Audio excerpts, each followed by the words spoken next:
Professor N.R. Madhava Menon, Shri Sunil Mathur, Shri Parthasarathi, Shri Vijay Srirangan, friends, ladies and gentlemen, it's a pleasure and honor to be in front of you on the 183rd Foundation Day celebrations.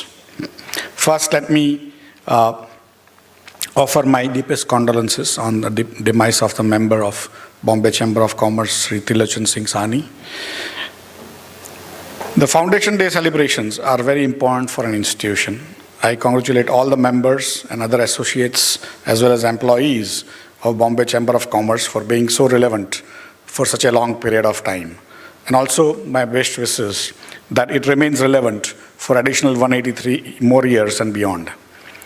At BSE, we celebrated our 143rd Foundation Day on July 9, 2018. Bombay Chamber of Commerce is 40 years old and a senior institution to BSE. Recently, as mentioned, I wrote a profitable book on BSE's history. Some portion of the research, sir, was also done at your library because you are older and there are some documents relating to that. The trading in stock markets was done before BSE was set up in Mumbai and for several decades before that. And many of these things have been documented in Bombay Chamber of Commerce history. Today, I will discuss about capitalism without capital. It's an interesting idea. Not many people have talked about it. I have also not talked about it in a comprehensive way. And so this is my first time exploring this idea of capitalism without capital. I hope you will like it. Large part of the talk is about the history of economics.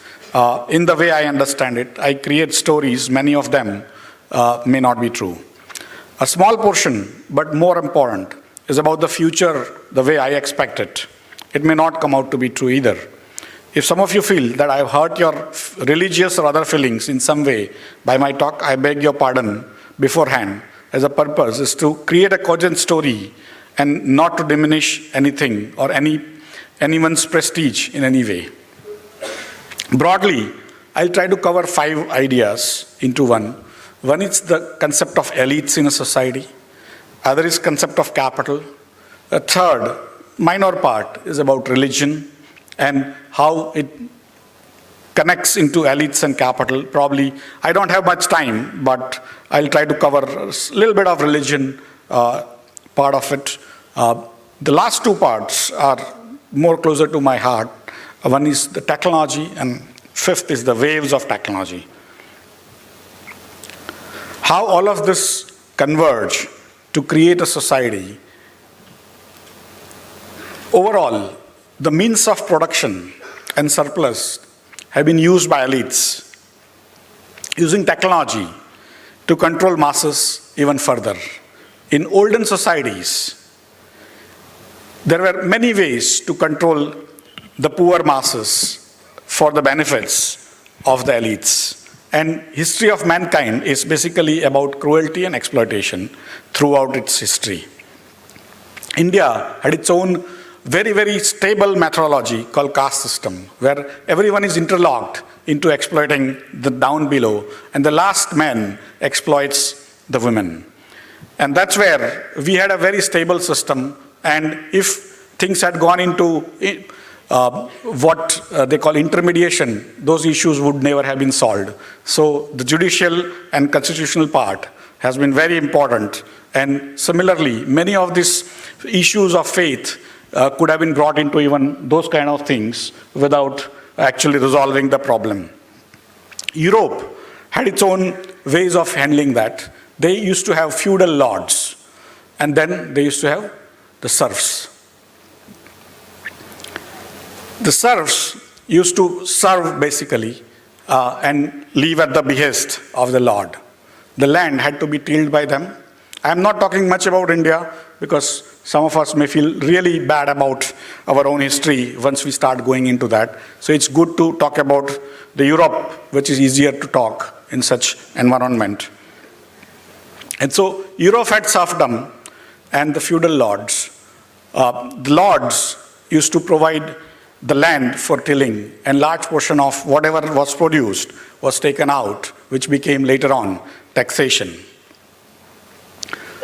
To keep people down for very long is an issue, and that's why a code of conduct, a way of dealing with each other was created. Even amongst poor, there are disputes, they need to be intermediated, they need to be judged upon, and that's where a code of conduct, one of the first instances in Western world was what we call Code of Hammurabi. If you have studied it in probably high school. But over and above that, a new method was created of religion. How to deal with each other, how to deal with people of your own type, the lower type. How to deal with people above you, how to deal with people below you. How to deal with people of your own type is what we call dispute resolution and judgments. People above you, you can't deal with. That is called tradition and respect. Whatever the elites do is in India called Leela, but you and me cannot do that. How to deal with people below you is your right and their obligation. And that is where the overall framework of religion was created to ensure that the serfs remain serfs, continue to serve the feudal lords. And as additional measure to also frighten you after your death, a new framework was created called God. So if you don't behave, the God will punish you. You have to stay in your station. If you try to move away from station, then God will punish you. And that is where the life became a little more stable there. But there are many religions which do not have God.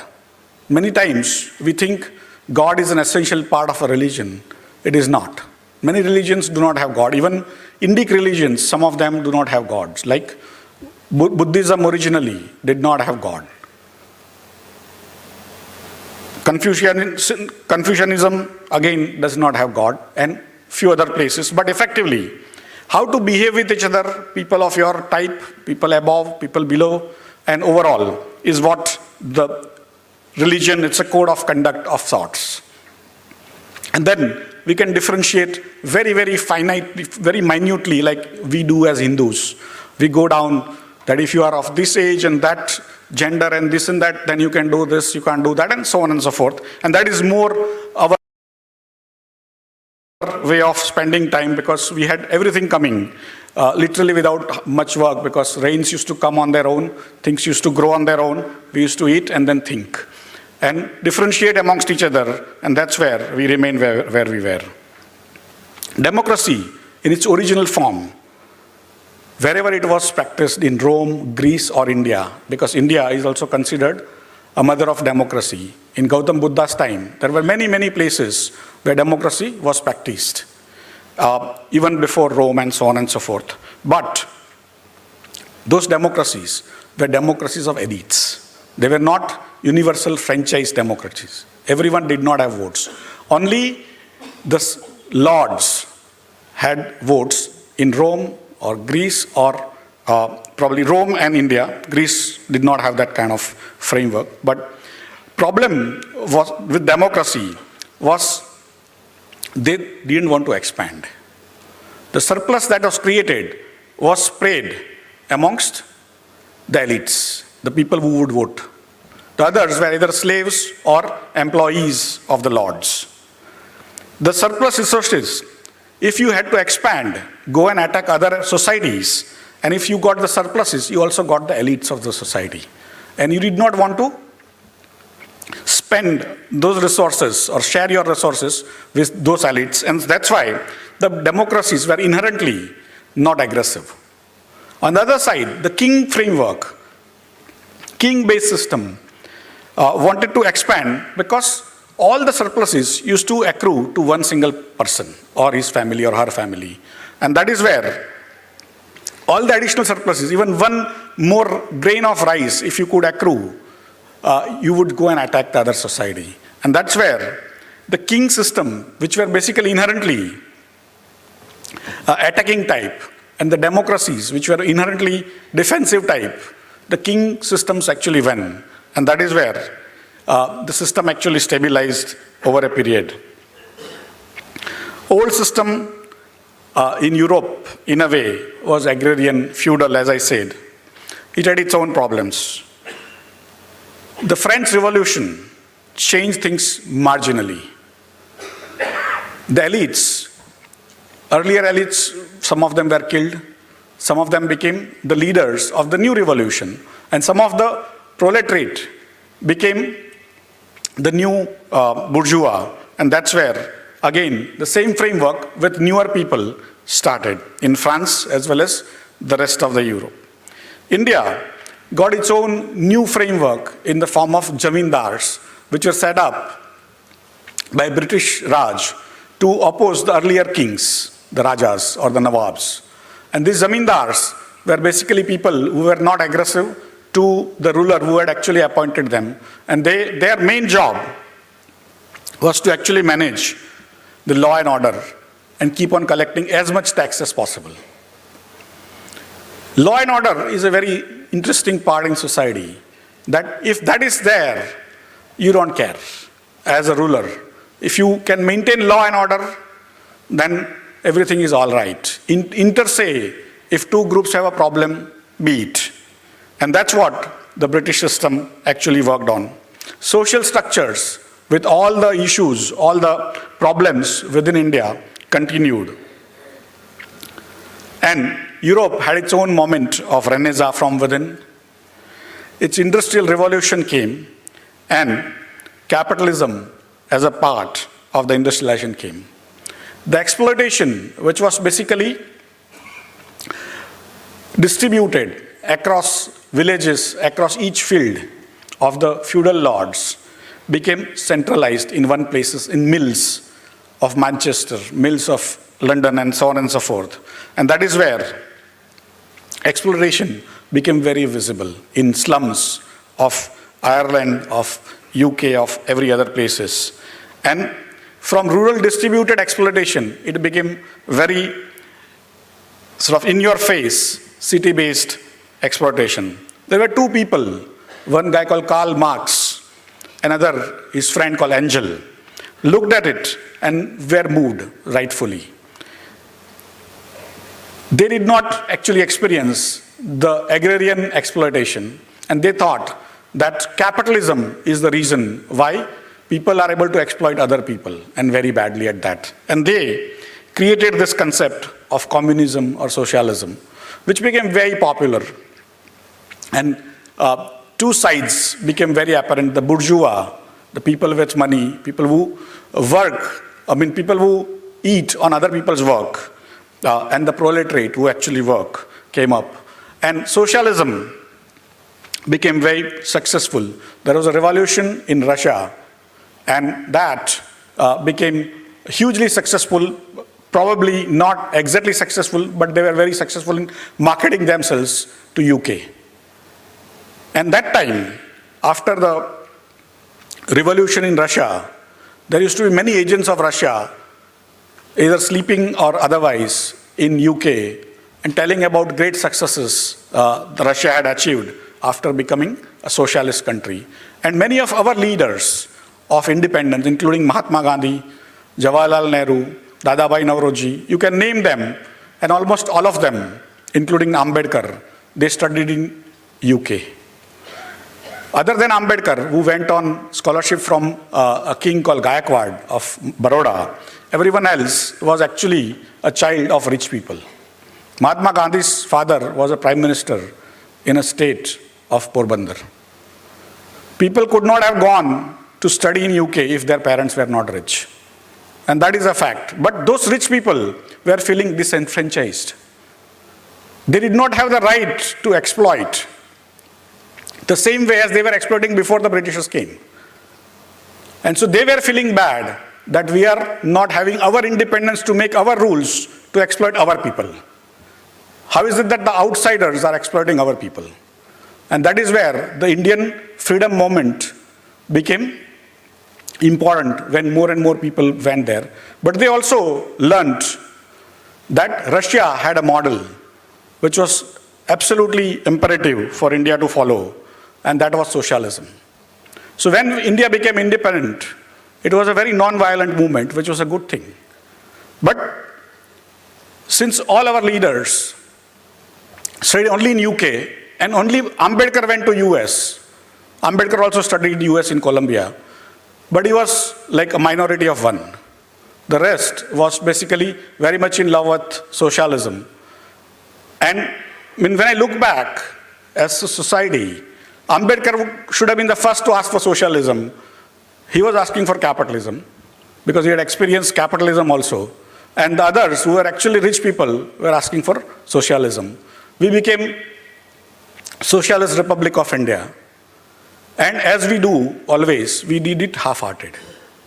We became Socialist Republic of India in our constitution, but we did nothing else. Everything remained as is. No land reforms, nothing happened. People who had money still had money. People who had higher status still had higher status. And that is what our, what I call hybrid socialism was, that we would give the lip service, but do continue to have our old sort of feudal system of India's own. And so that continued till 1991. In 91, we as a society had a serious issue of balance of payment crisis. And we opened up the license stuff and stuff like that. But we also had something called red tape. We opened up we became delicensed, but we continued the red tape. We continue to have that even now. In the process, a new framework came in called information technology. In 1750, when Britishers became largely the rulers of India, India used to have around 25% of world population. If you took Bangladesh, Pakistan, Myanmar, Sri Lanka and other places, we had around 25% of world population and 25% of world GDP. When Britishers went in 1950, broadly 200 years later, we had 2% of world GDP and around 17% of world population, 16 or 17% world population. We had lost 23 percentage points. Why? Because we missed out on a revolution called Industrial Revolution. We did not participate because we did not develop on the science and mathematics our forefathers had developed 2,000 years back. But we did not develop, we did not use, we did not allow our other people to use, we kept on worshipping them. Now, in early 90s, a new framework came called information technology. Before that, we were a very inward-looking country. We did not want to deal with outsiders, and that also was a lesson our leaders had learned, that the Britishers came here to trade, and they made us slaves, so we should not trade. And that's where we became inward-looking. We were forced to go out because we had a balance of payment crisis. We did not do it voluntarily. We as a society, we don't do anything voluntarily. And that's where the technology, information technology came as a new wave. The new framework was coming in and Indians started going abroad. New need for engineers came up, lower cost engineers. And India, when I was studying till 1989, India used to produce around 500 engineers in computer science every year. In 1993-94, a huge wave of need for computers came in Western countries. And that's where every Indian started printing, and I'm joking, but every Indian started printing engineering certificates of universities at their home, because the new technology of Xerox machine came in. And all of our people started going there, and they actually learned, many of them learned on the job, and they became computer experts. But what it did is that it changed the world's perspective about India. When I used to go abroad till 91, in US, the news, or once in 15 days, you would get some news about India. Either there will be photograph of cows running on the road, or juggler juggling something on the road, and so on and so forth. Today, when you go to US, which is many of us do often, you see the stories about Indians taking away jobs from Americans. That is basically what has happened over the last 25 years. One single technology called information technology changed the world completely, thoroughly, transformationally, fundamentally. None of you over the last 15 years can now think, at least most of you would not have used mobile phones 20 years back. Today, you can't live without it. Even when I'm talking, many of you are actually checking out what's happening to the rest of the world. That's important. That technology has changed life fundamentally, thoroughly, transformationally. And that technology has changed India completely. India's perspective about the world has changed. India's perspective about itself has changed. And the world's perspective about India has changed. So that is basically the story of the past. But one of the things which I learned is that the technologies come in waves. They come in waves. Waves used to come slower and slower. One of the first technologies that was invented, you don't have to learn, you don't have to understand technology fully. Technology is not science. Technology is applied science. And you may not understand it fully, and still you may use it. Still you may control it. And one of the first technologies the mankind invented was perhaps fire. Fire was a technology for a society that would give better food.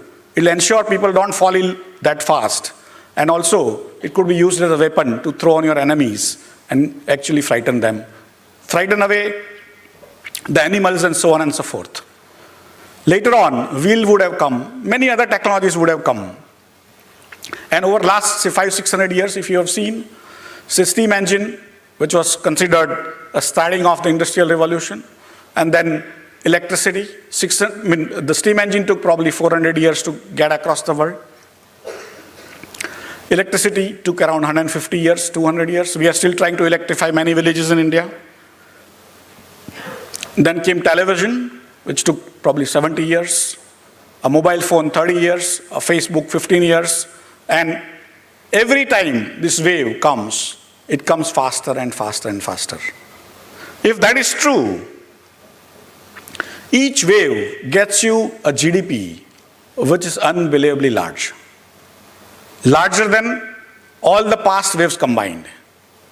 If we were in 1750, 25% of world GDP, and we became 2% of world GDP, in 200 years, on a slow wave activity, what will happen to the next waves that are coming? The next 40 years, I have an hypothesis that around 20 such technologies are coming. At least I can think of 20 such technologies today. It could be many more. You might have heard of robotics.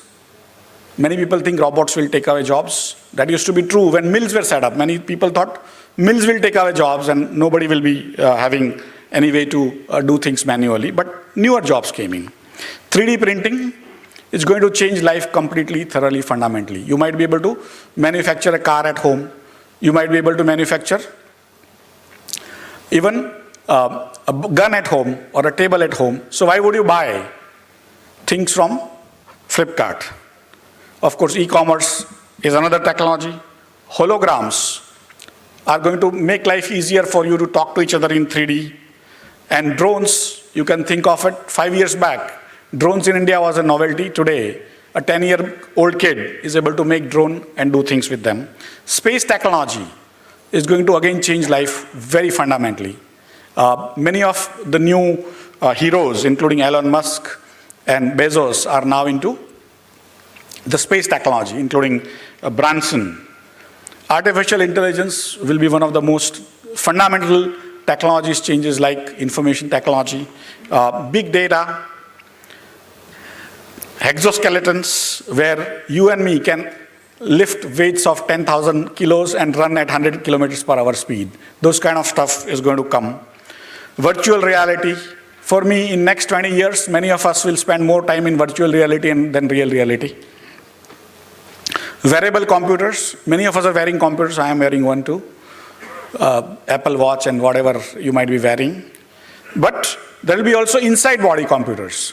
There are computers which will be moving around in your body, and they'll of course measure pressure, temperature, and the need for insulin and so on and so forth, and also when required, put in a little bit there. I wear one computer here, which is actually connected to my body inside, and it measures my sugar. I'm a diabetic. It measures my sugar every second and gives information to a sensor in my pocket. And of course, my wife gets to know immediately whether I'm eating sweets or not. She's a doctor. It is said that people will start living 150 years within next 30, 40 years. Good thing is that 150 years, if you leave, it's a good thing for you. But imagine this, the young people. If you don't give up your house, what will happen to your children? They are hoping that you go away. Your wealth, they want to use. You are not going to vacate fast. You're going to have genetically modified agriculture. Already, Gujarat model of agriculture in cotton has given almost 10% year on year for last almost 15 years. Is purely on BT cotton. Genetically modified animals will come in of different shape, size, different ways of doing things. And of course, genetically modified humans will come. And this is all there in the realm of actually happening. I am not thinking about things which may not happen. As I said, India missed out on the Industrial Revolution, but it is there at the cusp with the rest of the world for the newer revolution, the infotech revolution, or what they call Industrial Revolution 4.0. I have two hypotheses. One is that more wealth will be created in next 40 years because waves are coming faster. Earlier wave was 300 years, then this wave is going to be 40 years. More wealth will be created in next 40 years than that has been created in last 10,000 years. If world GDP is today around $360 trillion, we'll be creating $360 trillion of more GDP over next 40 years. And that is a very large number. India's GDP today is around $2.5 trillion. India is 17% of world population, but around 22% of world's young people, because we are a young society. Who can learn newer things?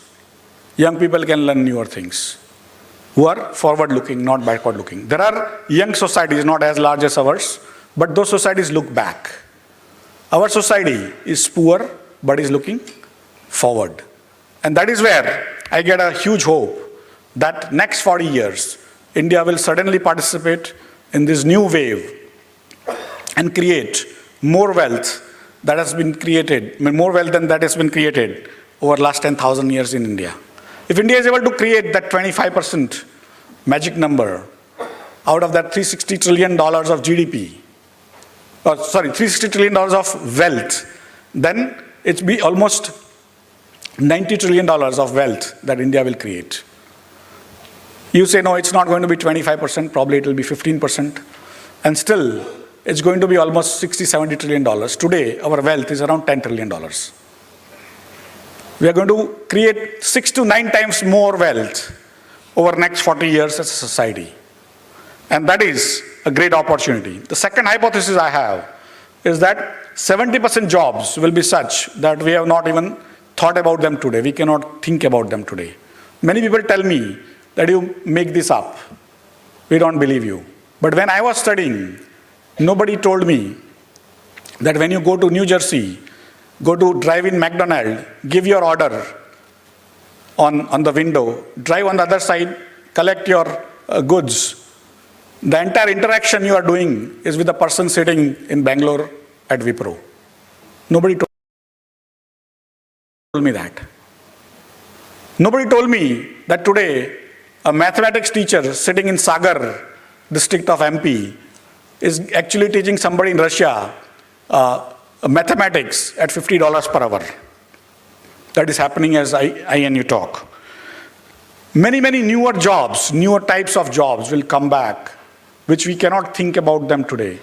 And that is where very few societies, very few generations have seen so much change before. This generation that is sitting here has seen one single technology, one single life cycle of information technology in their lifetime.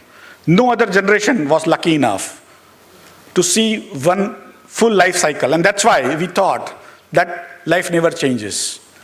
When I was young, I was told that change is the only constant, and I couldn't even figure out. One of the reasons that I studied not in English, I studied in vernacular medium. But when I started learning about it, learning English, I realized that both are actually contrasts, change and constant. Now, when I look back at my life, I think that was true in part. What I say now to youngsters is that change is not constant. Change is accelerating. And you, the youngsters sitting here or at home, they will have to not only unlearn what they have learned when they grow up, but continue to learn newer and newer things every 5 years. That brings me to today's headline which I gave, is that capitalism without capital. Earlier, life used to be linear.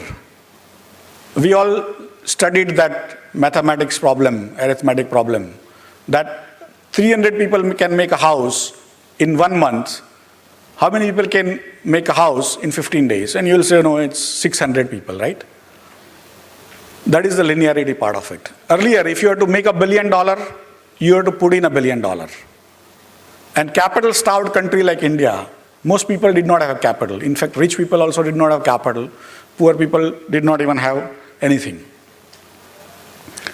The next 40 years, and we have seen the glimpse of it, that today, to make $1 billion, you don't need to invest even 50,000 rupees, $1,000. You need to have little money and a lot of brains, and then you can make $1 billion. It has happened to Mark Zuckerberg, it has happened to Larry Page, it has happened to Nandan Nilekani, it has happened to Narayan Murthy. They are not from traditional business families. They are not people with capital. They are people with a lot of brains and, of course, luck to be there in the right place, right time. But they made their money. And that is why they did not require capital. In next 40 years, a lot of such people will make a lot of such money without actually investing capital. But they will make still humongous amount of wealth. And that is the idea for me of capitalism without capital. And that is what I think is going to happen. A tremendous amount of disruption will take place.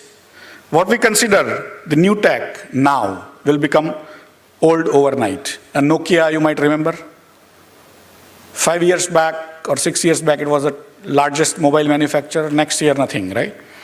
What we consider a startup might become very, very large. And again, in few years' time, if it doesn't figure out the newer ways of doing things, it may also go down. How India can take advantage, how each of you and me can take advantage is what needs to be seen. The new non-linear revolution is coming, and we need to figure out, some of you are also, I can see the consuls of different countries, how each country can figure out their strategy. But India is what I call a bottom-up country, not a top-down, where now no longer the elites decide which technology to use. Each and every Indian is trying to figure out.